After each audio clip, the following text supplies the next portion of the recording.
10-15 साल पुरानी बात होगी। उसके पहले भी वो जब कवि सम्मेलन यहाँ होता था, जब मोर भवन का स्वरूप था यहाँ पर, ये वर्तमान स्वरूप नहीं था, उन दिनों कुछ, क्योंकि 30-40 वर्ष पुरानी बातें, मैं भी यंग था काफी, दुनिया भर के कवि सम्मेलन इधर उधर होते रहते थे। जब गद्दे डाल के, दरी डाल के कवियों को यहाँ बैठा के 1000-2,000 रुपये थे शायद, टिकट भी बहुत सस्ते निकलते थे, कुछ तो बहुत ही सस्ते टिकट थे। एक उनका जो जोश लगन था, हम लोगों को भी मन में उसमें लगती थी, तो उसमें हास्य व्यंग के लिए बहुत हास्य व्यंग उनका इतना प्रसिद्ध था पूरे देश भर में। यहाँ तक कि जब मैं सफ़र करता था देश में, मैं उन दिनों बहुत सफ़र करता था, तो अधिकतर यहाँ की बात निकल जाती थी। संतरे के बाद, संतरा तो नहीं याद, मधुप जी के बारे में जरूर बात हो जाती थी कि आप नागपुर से आए, तो मधुप जी की याद कहीं निकल जाती। मुझे एक दो प्रसंग भी याद है, जहाँ मेरे एक मित्र ने, बम्बई में था तब, अरे बोले तुम इतनी बात कर, मैं नहीं मैं जानता हूँ, उनसे हम लोग समझ जाते हैं। बोले इधर उधर की बात करते हो, तुम्हारा क्या मतलब है? वो मेरे साथ स्कूल में पढ़ा, साथ में जाती। मैंने कहा भाई ऐसी बात है, मैं मधुप जी को तुम्हारे प्रोग्राम में जब कभी कर रहा हो मुझे बताना, मैं ज़रूर उनको ले। बोले अच्छी बात होगी। ये शर्त सरीकी लगी और मुझे बहुत हर्ष है इस बात का कि मैं मधुप जी को उस कार्यक्रम में भेज सका। वो मुंबई के अंदर कोई 30 वर्ष पुरानी बात होगी। इस तरह से मेरा थोड़ा उनसे जुड़ाव शुरू हुआ।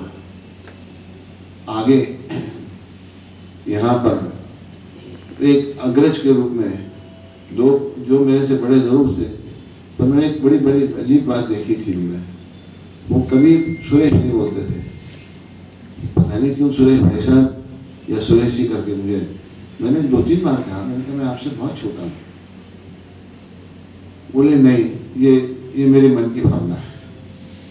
कभी भी आपको सागर जी को याद ध्यान होगा, हम लोग तो उसके बाद उस कार्यक्रम को यहाँ के जितने यहाँ होते रहे, उन सब कार्यक्रम के अंदर उन्होंने जिस उत्साह से, जिस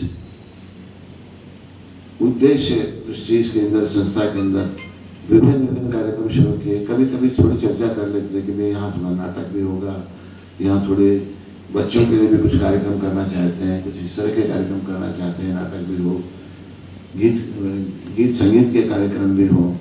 तो कल्पनाएं बहुत थी उनके पास, जो यहाँ देखने को मुझे मिली, जिसमें बड़े उत्साह के साथ वो कभी कभी कह देते थे कि देख प्रिया, विनोद जी को तुम बात कर लेना, अपन इसको थोड़ा सा व्यापक रूप ले रहे। तो ऐसा उनका जो मन था उस दृष्टिकोण से। और ये बात सही है कि इस तरह का जो विशाल स्वरूप इस विदर्भ हिंदी साहित्य सम्मेलन का यहाँ आप देखते हैं, ये इन 2 व्यक्तियों की कल्पना से यहाँ खड़ा हुआ है।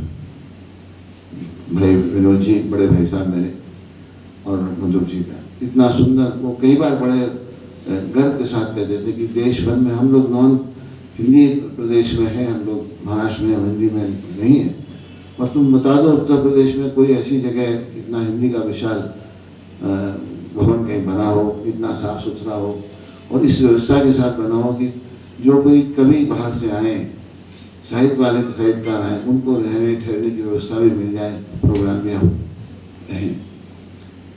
तो जो इतने व्यापक सोच का व्यक्ति रहा हो, वो बहुत बड़े हृदय का व्यक्ति मैं मानता। और ये भी सच है कि माँ कविता का जो विनोद भाई साहब ने बताया अभी, वो लिखने के बाद उन्होंने मुझे बताया कि मैं इसको प्रकाशित करूँगा, मेरी बड़ी इच्छा है। तो उन्होंने बैठ के मुझे सुना ही उस समय, जैसे आपने कहा, मुझे बहुत अच्छी तरह याद है, बहुत अच्छी तरह। और वो भी ऑफिस की बात है, यहाँ पर नहीं, वो मुझे ऑफिस में मिले। तो मैंने कहा ये तो, बोले आप प्रकाशन करते हो? मैं तो आयुर्वेदिक का प्रकाशन वाला हूँ, मेरे पास से साहित्य की चीज़ें अभी तक इस प्रकार नहीं बनी।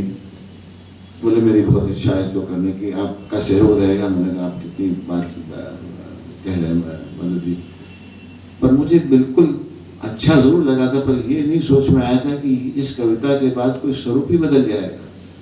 वो हास्य व्यंग का व्यक्ति इतनी भावना के साथ ऐसी कविता लिख सकता हो, शायद उस दिन मैं नहीं समझ पाया था। बाद में मुझे समझ में आई वो बात कि जितनी चर्चा उनके दुनिया में के हास्यमैन के अंदर होती रही, उससे ज़्यादा चर्चा कहीं सुनने को मिली है लेकिन माँ कविता को लेकर ही।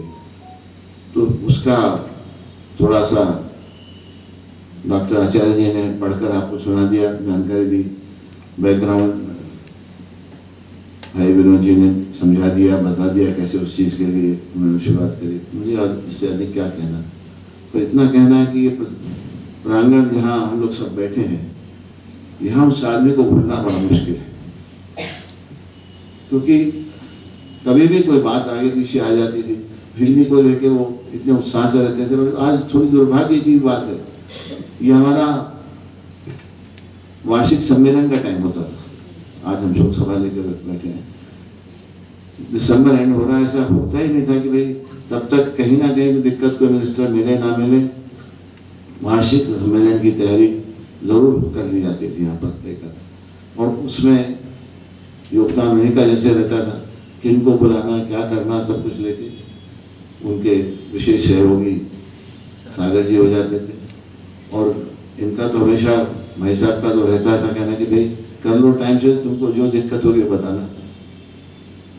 तो मैं उस रूप से उनके साथ सहयोगी के रूप में रहा, उन्होंने बड़ा स्नेह दिया मुझे।